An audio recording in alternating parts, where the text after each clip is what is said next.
Sasa amebomolea watu hapa Nairobi. He is trying to justify kwa nini amebomoa manyumba ya watu. Anasema hata State House iko kwa riparian land, ati ukuta itabomolewa. Hiyo ni sawa, rais.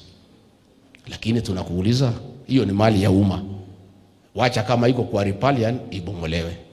Lakini wewe rais, hoteli yako ya Ritz Carlton umejenga kwa corridor ya wanyama ndani ya mto pale Masai Mara.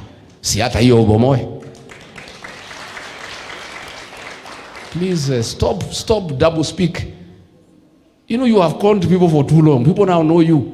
Wewe unatuambia mambo ati ukuta ya State House iko kwa riparian, na hiyo hoteli yako umefunga corridor ya wanyama pale Masai Mara, the heritage of the Man Nation.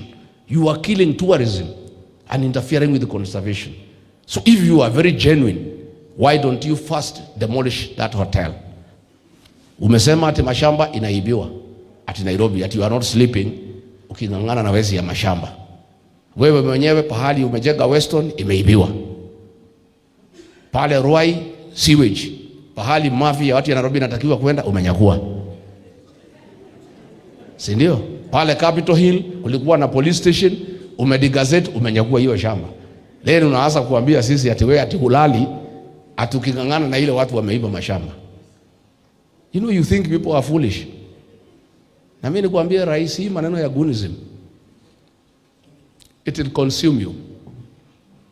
Hii RSF started as a criminal gang ya El Bashir.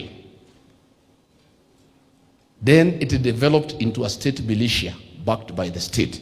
Today, it is a problem to the people of Sudan.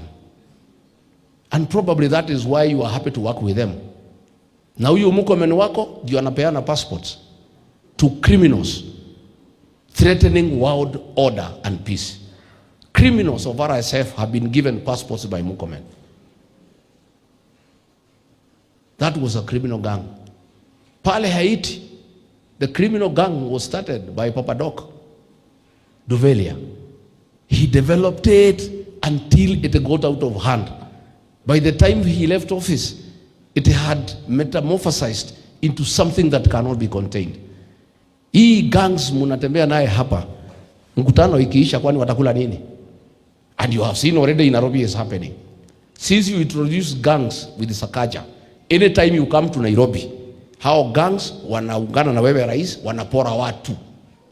Because lazima wakule na mliwazoesha ati they can go to Nairobi and create chaos.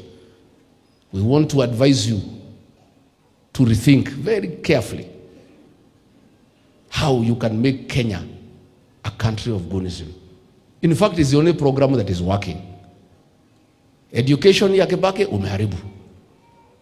Leader mama ya Uhuru Kenyatta umeharibu.